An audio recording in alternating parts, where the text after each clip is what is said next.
ये विश्वास रखकर मैंने यहाँ पर गुरु की दया से ये सब काम आपका कराया। अभी हमको 5-6 महीने हुए यहाँ आए, देखो कितना काम हुआ। मथुरा में तो 60 साल में वो काम हुआ और यहाँ देखिए आप 5-6 महीने, इतना बड़ा काम हो गया। ये मालिक की दया नहीं तो किसकी दया? ये कोई इंसान कर सकता या करा सकता था? तुम दया को समझते नहीं हो। दया का कोई आकार, कोई चित्र नहीं होता। वो तो शक्ति है, जिसको शक्ति दे देंगे, भक्ति करेगा, भक्ति करके मुक्ति प्राप्त कर लेगा। ये बगैर उनकी दया से यहाँ कुछ नहीं हो सकता। हम इस काल माया के देश से निकल भी नहीं सकते, क्योंकि वो ऐसी धारणा पैदा कर देता, ऐसे विचार बना देता है कि तुम राजा बन गए, तुम धनी मानी बन गए, तुम पढ़े लिखे हो गए, तुम ये मान सम्मान पाने वाले हो गए। ये विचारे इसी झूठे मान सम्मान में फंस गए और माया और काल माया के द्वारा बनाए कर्मों में ये जकड़ गए। अब इनका निकलना मुश्किल, क्योंकि इनके पास वही जानकारी है कि हम यहीं रहेंगे, बार बार यहीं आएंगे, क्योंकि उनको ये नहीं मालूम कि जीवात्मा कहाँ की रहने वाली। ये कोई ज्ञानी ध्यानी नहीं बता सकता। और जीवात्मा इस मानव चोले में कहाँ पर बैठाली गई? कहा दोनों आंखों के मध्य भाग, जहाँ चंदन लगाते हो, महिलाएं मेहंदी लगाती है, इसी स्थान का चुनाव क्यों किया गया? इससे पता चलता ये सिग्नल है, ये बताना, इशारा कर रहा कि यहाँ पर दोनों आंखों के मध्य भाग में जीवात्मा बैठी है। यहाँ काल का कोई कर्म नहीं चलेगा। और उसने इस स्थान के नीचे जो भोगों के स्थान बनाए, उसमें जीव को फंसाकर और उन्हीं भोगों में रहकर अपना काम करा रहा।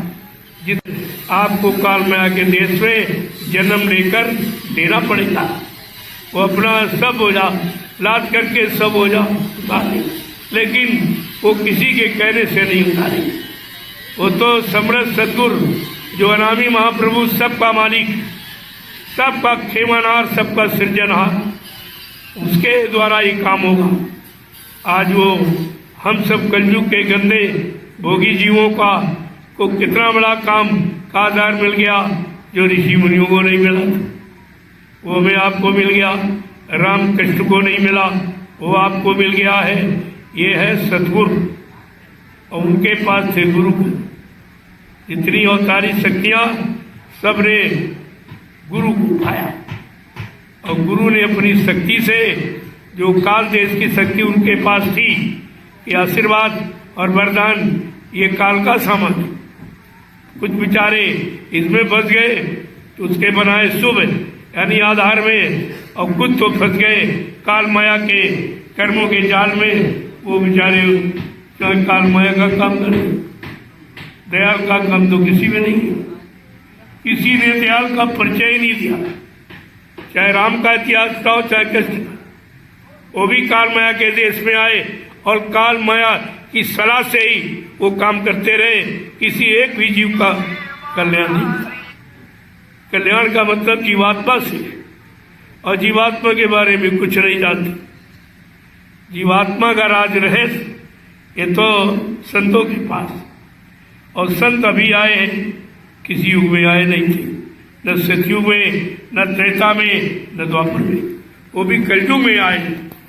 अब आप कलयुग में आ गए तो कलयुग के जीवों का काम भी कर रहे हैं, बता नहीं रहे, कर भी रहे। ऐसा नहीं है। तो धीरे धीरे जब सत्संगों में आओगे, सत्य का संग सत्संग कहलाता है। जब सत्य का संग करने लगोगे, सत्य को जान लोगे, पहचान लोगे, और सतलोक सचखंड से आने वाली शक्ति को भी जब आप जान लोगे, तो ये सब काम तुम्हारा काल माया की भी पूरा करा देंगे, और जीवात्मा को जगाकर सतलोक को।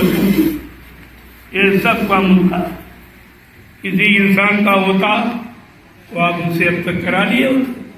कितना आपने चुनाव किया, कितने प्रधानमंत्री मुख्यमंत्री बने, लेकिन क्या ये लोग अध्यात्म की परिभाषा जानते हैं? पास होगा तब तुमको ये जानकारी होगी कि हमें किसका काम करना है, काल का काम करना कि दिया, तब जानकारी। जो किताबें आपके पास है वो भी काम की व्यवस्था बता। कौन फंसा है, कौन निकलकर अध्यात्म में प्रवेश कर चुका है, ये जानकारी आपके पास नहीं है और यहाँ कोई दे भी नहीं सकता। ये 4 में 6 7 18 पुराण, ये भी आपको आध्यात्मिक ज्ञान नहीं दे सकते। इनमें भी भौतिक ज्ञान है, भौतिक लाभ पाने वाला। जब उनका वो ज्ञान लोगे तो भौतिकवाद में फंस जाओगे आप। और संतों और सदगुरुओं का जब परमार्थी वचन